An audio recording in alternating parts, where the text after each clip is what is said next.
জাবির হয়েছে?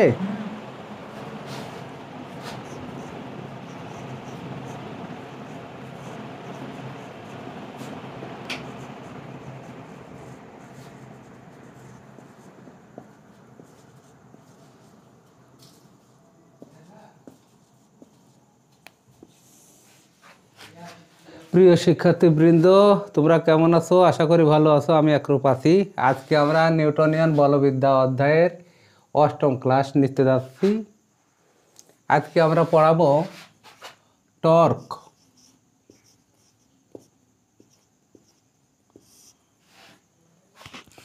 টর্ক কি জিনিস? যা বস্তুতে ঘূর্ণন প্রবণতা সৃষ্টি করে, তাই টর্ক। যা বস্তুতে ঘূর্ণন প্রবণতা সৃষ্টি করে, তাই টর্ক। টর্কের আরেকটা সংজ্ঞা আছে, গাণিতিক সংজ্ঞা। গাণিতিক সংজ্ঞা হচ্ছে ব্যাসার্ধ ভেক্টর ও বলের ভেক্টর গুণফলকে টর্ক বলে। ঠিক আছে? ব্যাসার্ধ ভেক্টর ও বলের ভেক্টর গুণফলকে টর্ক বলে। অর্থাৎ একে দেখো, একে টাউ দ্বারা প্রকাশ করা হয়।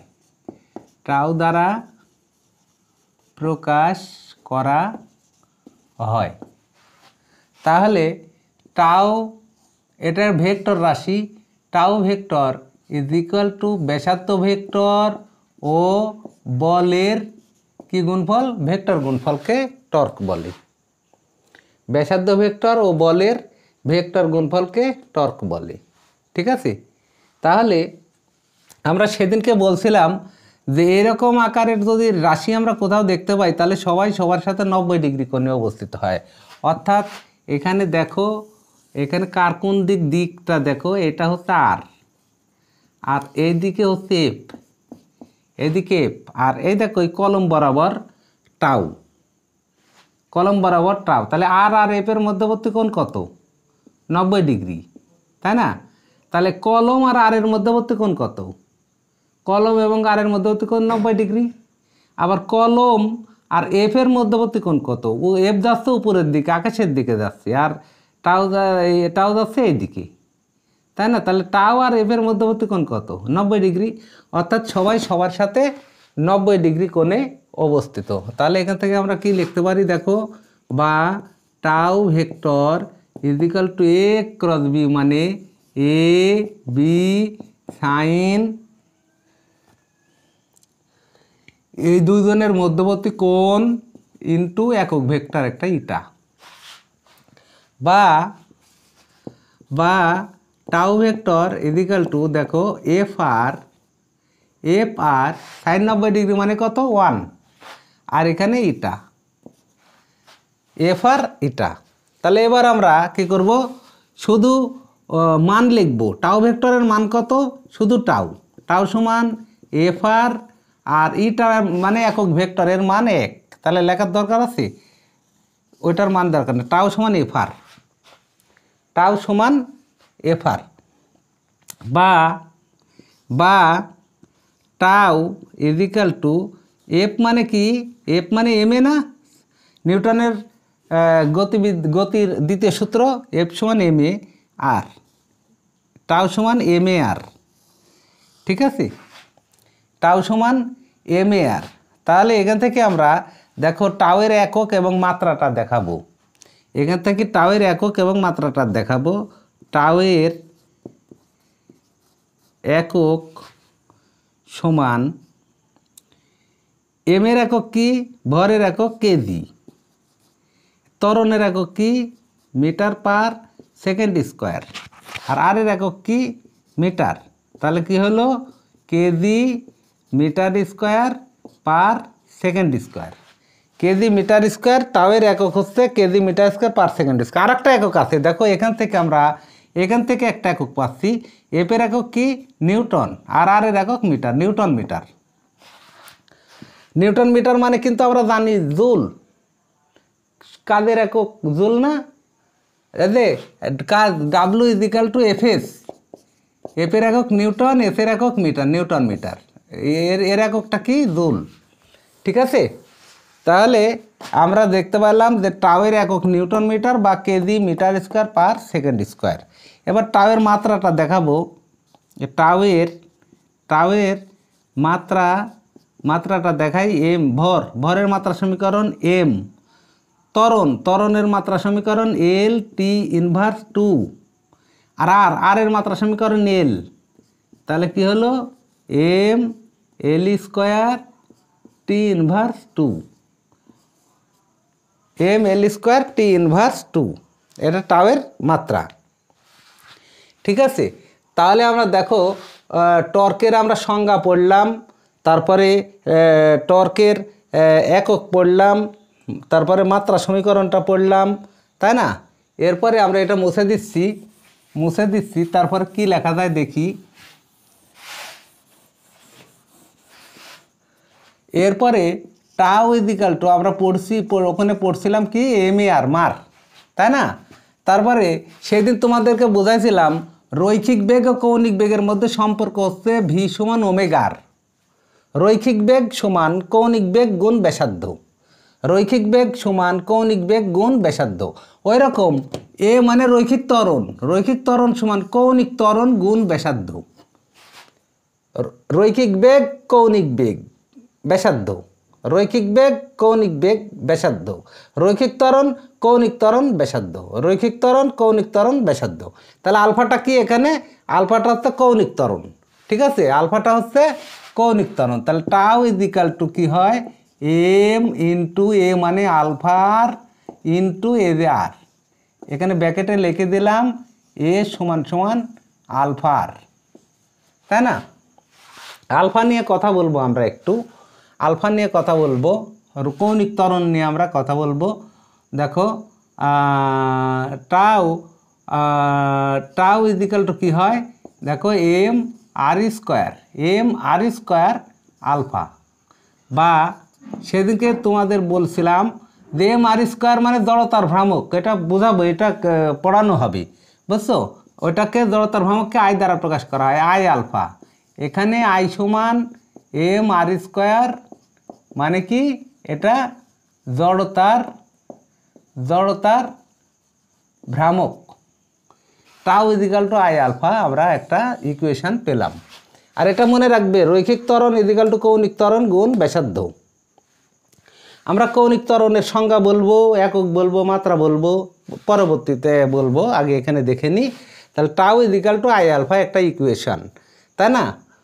এখন আমরা এগুলো মুছে দিলাম। এবারে দেখো যখন আলফা সমান 1 তখন টাও ইজিক্যাল টু কি? আই। আলফা সমান যদি 1 হয় তাহলে টাও সমান কি হবে? আই এককে আই।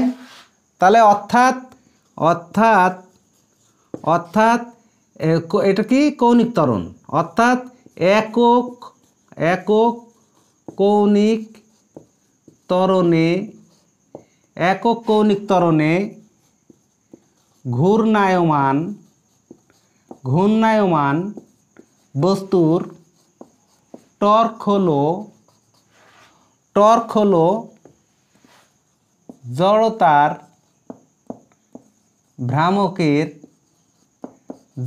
ভ্রামকের সমান। এমসিকিউর জন্য মনে রাখবে, একক কৌণিক ত্বরণে ঘূর্ণায়মান বস্তুর টর্ক নিচের কোন রাশির সমান? জড়তার ভ্রামকের সমান। তাও সমান আই। টর্ক হলো জড়তার ভ্রামকের সমান। কখন? যখন কৌণিক ত্বরণ এক হবে। ঠিক আছে, তাহলে এটা মনে রাখবে। এখন আমরা আলফা নিয়ে কথা বলবো, এটা মুছে দিলাম। টর্কটা মোটামুটি আমরা শিখলাম। টর্ক বিষয়ে আর একটা কথা বলে নিই। টর্ক বিষয়ে আমরা কথা বলি যে খ নাম্বারে আসে যে গাড়ির চাকা খোলার গাড়ির চাকার নাট বল্টু, তাই না? নাট বল্টু খোলার হাতলের দৈর্ঘ্য লম্বা রাখা হয় কেন? লম্বা রাখা হয় কেন? আমরা গাড়ির চাকার নাট বল্টু খোলার জন্য একটা যন্ত্র ব্যবহার করি, ওই যন্ত্রকে আমরা হাতল বলতেছি। হাতলের দৈর্ঘ্য লম্বা রাখা হয় কেন? তাহলে দেখো এটার উত্তর হচ্ছে, আমরা জানি টর্ক হলো কি এক ধরনের কি টর্ক হলো এক ধরনের শক্তি। নিউটন মিটার মানে জুল, এর একক জুল, যেহেতু তাহলে নিউটন এক ধরনের শক্তি, তাই না? এক ধরনের শক্তি। এখন টাও সমান আমরা কিছুক্ষণ আগে পড়লাম, আর এফ আর পড়েছি, কিছুক্ষণ আগে পড়েছি টাও সমান এফ আর। দেখো টাও সমান এফ আর। এখন টাও সমান এফ আর, এখানে আর হলো হাতলের দৈর্ঘ্য, আর হলো হাতলের দৈর্ঘ্য। তাহলে আর যদি বেশি হয়, এই যে লম্বা রাখা হয়, হাতলের দৈর্ঘ্য লম্বা রাখা হয়, আর যদি বেশি হয় তবে কম বলে বেশি টর্ক প্রযুক্ত হয়, বেশি টর্ক প্রযুক্ত হয়। ফলে নাট বল্টু খোলা, নাট বল্টু খোলা সহজ হয়। বুঝতে পারছো ব্যাপারটা? আমরা নাট বল্টু খোলার সময় টর্ক যত বেশি প্রয়োগ করব তত সহজে নাট বল্টু খুলবে। তাহলে টর্ক বেশি প্রয়োগ করতে হলে আর এর মান যদি বেশি হয়, এফ এর মান যদি কমও হয়, বুঝছো? যেমন এই দেখো টাও ইজিক্যাল টু এফ মানে 5, আর মানে মনে করো 10, তাহলে টর্ক কত হলো? 50। আবার দেখো টাও ইজিক্যাল টু এফ এর মান একই রাখতেছি, বল একই রাখতেছি, কিন্তু হাতলের দৈর্ঘ্য বাড়িয়ে দিচ্ছি 20, কত হচ্ছে? 100। টর্ক বেশি হয়ে যাচ্ছে।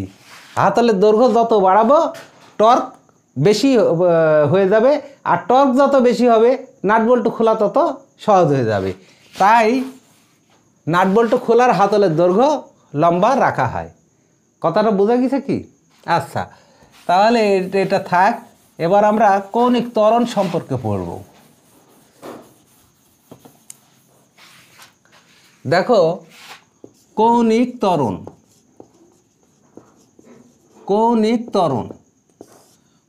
ত্বরণকে কি দ্বারা প্রকাশ করলাম আমরা? আলফা দ্বারা, তাই না? কৌণিক ত্বরণকে আলফা দ্বারা প্রকাশ করলাম। কৌণিক ত্বরণের সংজ্ঞা কি? দেখো কৌণিক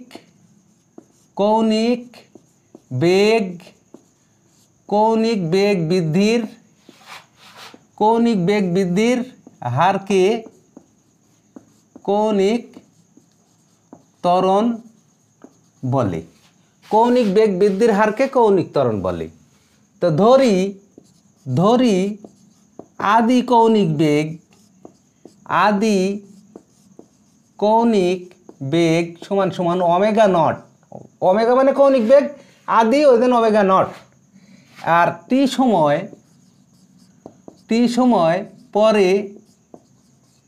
সময় পরে কৌণিক বেগ সমান সমান ওমেগা। তাহলে অতএব কৌণিক বেগ বৃদ্ধি কত? কৌণিক বেগ বৃদ্ধি সমান সমান ওমেগা মাইনাস ওমেগা নট, তাই না? তাহলে কৌণিক বেগ বৃদ্ধির হার কত? কৌণিক বেগ বৃদ্ধির হার সমান কৌণিক বেগ বৃদ্ধিকে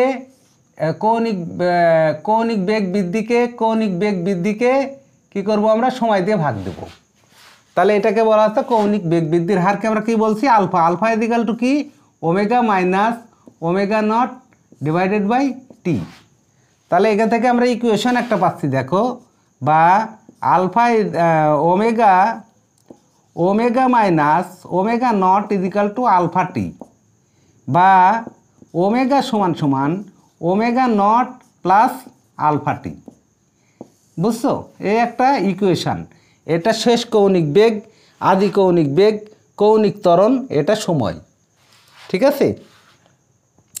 আমরা তাহলে এখান থেকে দেখো আমরা বিভিন্ন অঙ্ক এখান থেকে এই সূত্রের উপরে বিভিন্ন অঙ্ক করতে পারি। তার আগে একটু বলে নিই যে আলফা এর একক কী।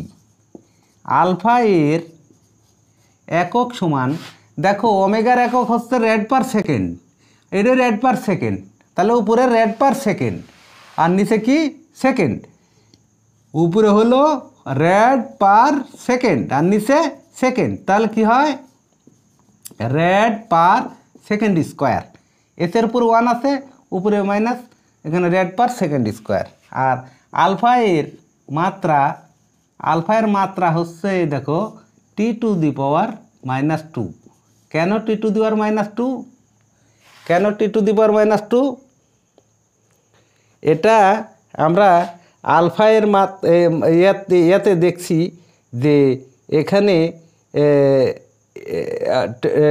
টি কত থাকে, নিচে 1/t², উপরে কোণের কোনো মাত্রা নাই, নিচে t² থাকে, তাই এখানে আলফা এর মাত্রা হচ্ছে T⁻²। আর কৌণিক বেগের মাত্রা, এই যে কৌণিক বেগের মাত্রা ছিল T⁻1 আর কৌণিক ত্বরণের মাত্রা T⁻²। আমরা এই দেখো রৈখিক বেগের মাত্রা,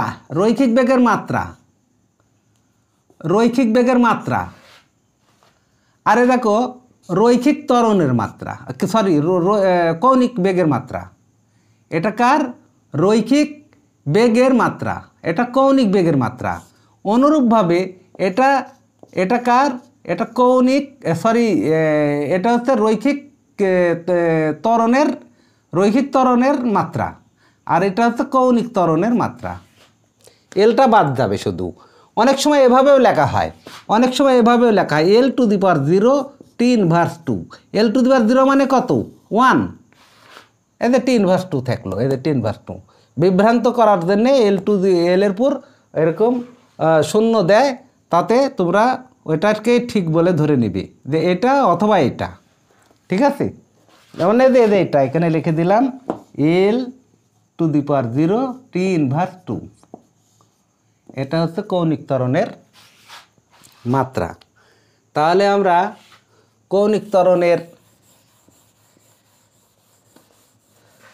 ত্বরণের সমীকরণটা পাইলাম। আমরা কৌণিক ত্বরণের সমীকরণ পাইলাম। এটা কখন? যখন বল বৃদ্ধি করা হয় বা বেগ বৃদ্ধি করা হয় তখন এটা। আর যখন বেগ কমে যায় তখন এই সমীকরণটা দাঁড়ায় এরকম। ওমেগা সমান, দেখো লিখলাম ω0 প্লাস আলফা টি। এটা হচ্ছে বেগ বৃদ্ধি পেলে, মানে বল প্রযুক্ত বেশি হলে। আর এখানে ওমেগা সমান ω0 মাইনাস আলফা টি। এটা হচ্ছে বেগ হ্রাস বা বল কমানো হলে এই সূত্রটা এখানে কি হবে? মাইনাস হবে। ঠিক আছে? এটা মাইনাস হবে। তাহলে এখন আমরা দেখো একটা অঙ্ক করব এই সূত্রের উপরে। একটু অঙ্ক করব। একটি বৈদ্যুতিক পাখা মিনিটে 300 বার ঘুরছে। সুইচ বন্ধ করার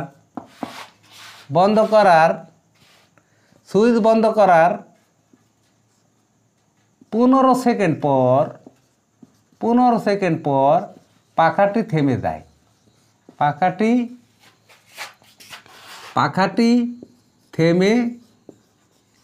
পাখাটি থেমে যায়। কৌণিক ত্বরণ কত? দেখো অঙ্কে বলছে যে একটি বৈদ্যুতিক পাখা মিনিটে 300 বার ঘুরে সুইচ বন্ধ করার 15 সেকেন্ড পর পাখাটি থেমে যায়। তাহলে বলো বেগ বাড়ছে না কমছে? বেগ কমছে কমছে তাহলে আমাদের এই সূত্রে অঙ্ক হবে। আর বেগ যদি বাড়তো তাহলে এটা ব্যবহার করতাম। তাহলে এর উত্তরটা কি? দেখো ওমেগা সমান omega nought minus alpha t. এখানে ওমেগা নট মানে কি? আদি কৌণিক বেগ। আদি কৌণিক বেগ বের করার আমরা সেদিনকে ওমেগা বের করার সূত্র শিখাইছি 2πn/t। 2 গুণ 3.14, এন মানে কয়বার ঘুরে? 300 বার ঘুরে। আর নিচে টি মানে কি? মিনিটে। মিনিটে মানে কত? 60। তাহলে এই শূন্য কাটা গেলে এটা দিয়ে একে কাটলে কত হয়? 5 5 বার 10। তাহলে কত হয়? 31.4 red per second. Omega not সমান এত। এবার কি হলো? 15 সেকেন্ড পর টি সমান এই যে এই টি সমান 15 সেকেন্ড। টি সমান 15 সেকেন্ড। এমবি আছে? এমবি ওয়াইফাই চলে গেছে। 15 সেকেন্ড। বলতে পারছ না তো কত ক্লাস করছ? বাইরে গেছে। আর ওমেগা সমান এটা শেষ করে দিই 0। ওমেগা সমান 0। এই যে থেমে গেল, থেমে যায়, তাহলে ওমেগা সমান 0। তাহলে কি হয়? শুরু করো, বুঝাই দাও। ওই মাঝখানে বন্ধ ছিল, ওই লাইন থেকে বাংলা লেখার থেকে। দেখো এখানে আমরা একটা অঙ্ক করাবো। একটি বৈদ্যুতিক পাখা মিনিটে 300 বার ঘুরছে। সুইচ বন্ধ করার 15 সেকেন্ড পর পাখাটি থেমে যায়। কৌণিক ত্বরণ কত? তো এখানে আমরা দেখতে পাচ্ছি পাখাটি থেমে যায়। তাহলে বলো বেগ বাড়ছে না কমছে? কমছে। কমলে বেগ কমার জন্য এই সূত্রটা আমরা ব্যবহার করব। তাহলে দেখো ওমেগা সমান omega nought minus alpha t, তাই না? তাহলে এখানে ওমেগা নট সমান কি? আদি কৌণিক বেগ। আদি কৌণিক বেগ কত? সেদিনকে আমরা গত ক্লাসে শিখাইছি ওমেগা বের করার সূত্র 2πn/t, তাই না? তাহলে 2 পাই মানে 3.14 গুণ এন মানে কি? কতবার ঘুরে? 300 বার। 300 বার ঘুরে, এটা 300। আর কতটুক সময়ে? মিনিটে, মানে 60 সেকেন্ডে। তাহলে দেখো শূন্য কাটা গেল। এখানে 6 দিয়ে 30কে কাটলে 5 হয়। 5 দ্বিগুণে 10, 10 দিয়ে 3.14কে গুণ দিলে 31.4 হয়। 31.4 রেড পার সেকেন্ড। আর টি মানে কি? কয় সেকেন্ড পর থেমে যায়? 15 সেকেন্ড পর থেমে যায়। টি মানে 15 সেকেন্ড। আর ওমেগা মানে কি? ওমেগা মানে শেষ কৌণিক বেগ। শেষ কৌণিক বেগ কত? থেমে যায়। থেমে যায় মানে কত? 0। আর আমাদের প্রশ্ন কি? কৌণিক ত্বরণ কত? আলফা সমান হোয়াট? আলফা সমান হোয়াট? তাহলে এখানে কি পাই? 0 সমান 31.4 মাইনাস আলফা গুণ 15। ওর এটা কত? 15 আলফা এপার আসলে মাইনাস, এপার আসলে প্লাস হয়ে গেল। 15 আলফা সমান 31.4। তাহলে আলফা সমান 31.4 বাই 15 কত হয়?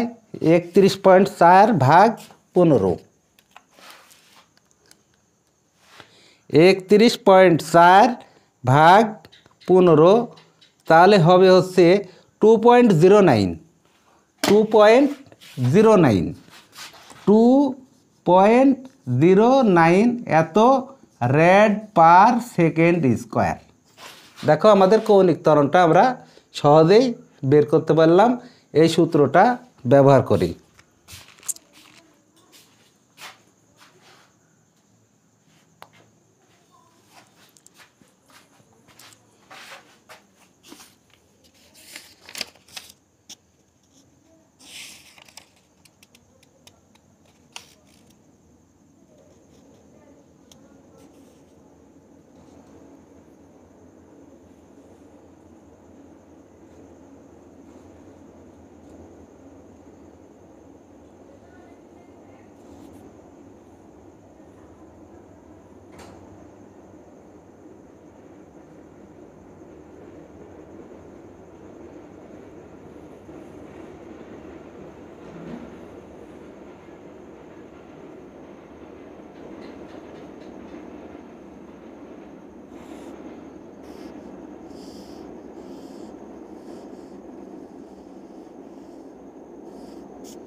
দেখো আমরা এখানে একটা ম্যাথ করাবো। আমরা টর্কের ভিতরে কৌণিক ত্বরণ ছিল, তাই কৌণিক ত্বরণে আমরা চলে আসছিলাম। টর্কের ভিতরে কৌণিক ত্বরণ ছিল, তাই আমরা কৌণিক ত্বরণ বুঝালাম, তাই না? এবার আমরা একটা ম্যাথ করাবো, দেখো।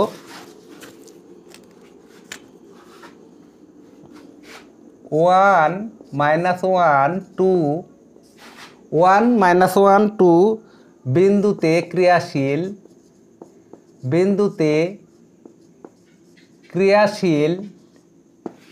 ক্রিয়াশীল বল F vector is equal to 3i plus 2j minus 4k হলে 2 - 1 3 বিন্দুর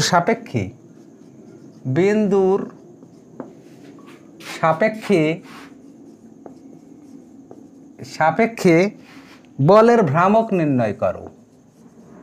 বলের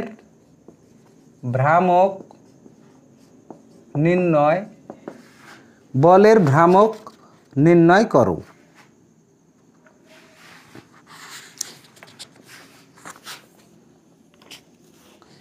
একটা কথা আমি বলতে ভুলে গেছি, এই যে আমরা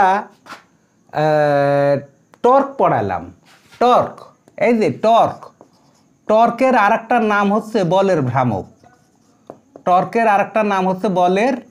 ভ্রামক, বুঝছো? বলের ভ্রামক বা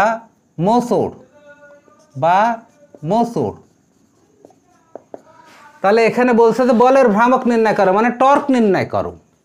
তাহলে টর্ক নির্ণয় করতে হলে দেখো, আমরা জানি টাউ ভেক্টর ইজিক্যাল টু আর ভেক্টর ক্রস এফ ভেক্টর, তাই না?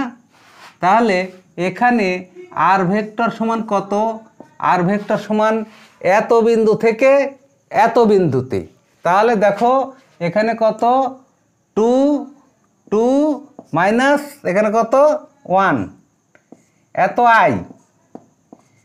আই প্লাস এখানে কত? -1 মাইনাস কত? মাইনাস আর এই মাইনাসে কি? +1 j প্লাস এখানে কত? 3 মাইনাস এখানে কত? 2 k। ঠিক আছে? আর ভেক্টরটা বুঝতে পারছো? অবস্থান ভেক্টরটা বা ব্যাসার্ধ ভেক্টরটা বুঝতে পারছো? এই বিন্দু থেকে এই বিন্দুতে। তাহলে এটা বের করবে এভাবে। তাহলে 2 এর থেকে 1 বাদ দিলে 1 হয়, তাহলে এখানে এখানে 1 কেটে যায়, j 0, আর এখানে প্লাস কি? i প্লাস কি, তাই না?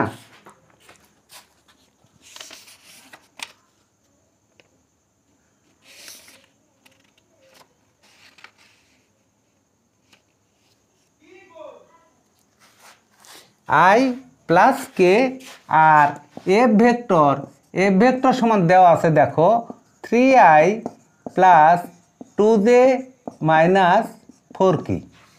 তাহলে এখন এখানে বসাবো, দেখো টাউ ভেক্টর সমান আর ভেক্টর সমান কত?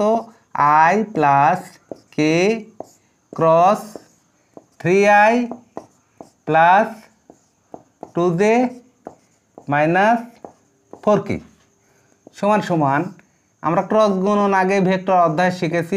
i j k, i এর সহগ 1, j এর সহগ নাই 0, k এর সহগ 1, i এর সহগ 3, j এর সহগ 2, k এর সহগ -4, তাই না? তাহলে কি প্রথমে i এর কলাম বাদ, তাহলে থাকলো আর উপরের সারিটা বাদ, তাহলে থাকলো 1 2 3 4, এদিক করে গুণ করলে কত হয়? 0 মাইনাস 2 1 2, এত কি? এত আই, সূত্রের মাইনাস। এবারে জে এর কলামটা বাদ, তাহলে -4 দিয়ে 1 গুণ দিলে কত হয়? -4 মাইনাস 3 3, এতর সাথে কত? জে প্লাস কে এর কলামটা বাদ, তাহলে 2 1 2 মাইনাস 3 দিয়ে 0 গুণ দিলে 0 হয়, এত কি?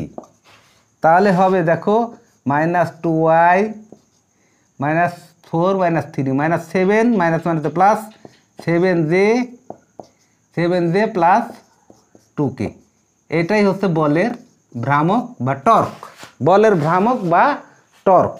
তাহলে আমরা বলতে ভুলে গেছিলাম, আবার সংশোধন করে বলছি যে টর্ক মানে বলের ভ্রামক বা মোচড়, বুঝছো? বলের ভ্রামক বা মোচড় বলা হয় টর্ককে। এর আরেকটা নাম আছে, এর আরেকটা নাম আছে, দেখো এখানে লিখে দিলাম, বা ঘূর্ণন বল,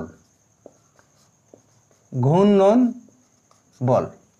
টর্ক মানে বলের ভ্রামক বা মোচড় বা ঘূর্ণন বল, এইগুলি বললেও আমরা যদি বলতো যে ঘূর্ণন বল নির্ণয় করো, তাও আমরা টর্কই নির্ণয় করতাম। যে বলের ভ্রামক নির্ণয় করো, তাও টর্কই নির্ণয় করছি।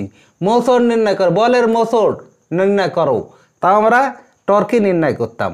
ঠিক আছে, তাহলে আমরা আজকে টর্ক সম্পর্কে শিখলাম, সেই সাথে টর্কের সাথে কৌণিক ত্বরণ সম্পর্কে শিখলাম, এবং কৌণিক ত্বরণের একক এবং মাত্রা শিখলাম, এবং তার উপর একটা সূত্র দিলাম, এবং সূত্রের উপর একটা অঙ্ক করলাম। আশা করি তোমরা সবাই বুঝতে পেরেছো। আগামী ক্লাসে অন্য কিছু নিউটনিয়ান বলবিদ্যার অন্য কিছু নিয়ে কথা বলবো। আর এক কথা প্রতিদিন বলা, যে রমজান মাসের জন্য আধা ঘন্টা মতো ক্লাস নেওয়া হয়। রমজান মাস শেষে আল্লাহ চাইতো আমরা 1 ঘন্টা বা তার বেশি সময় ধরে ক্লাস নিব। এখন রমজান মাসের জন্য আধা ঘন্টা ধরে ক্লাস নেওয়া হচ্ছে। তাহলে আজকের মতো এখানেই শেষ করছি। খোদা হাফেজ।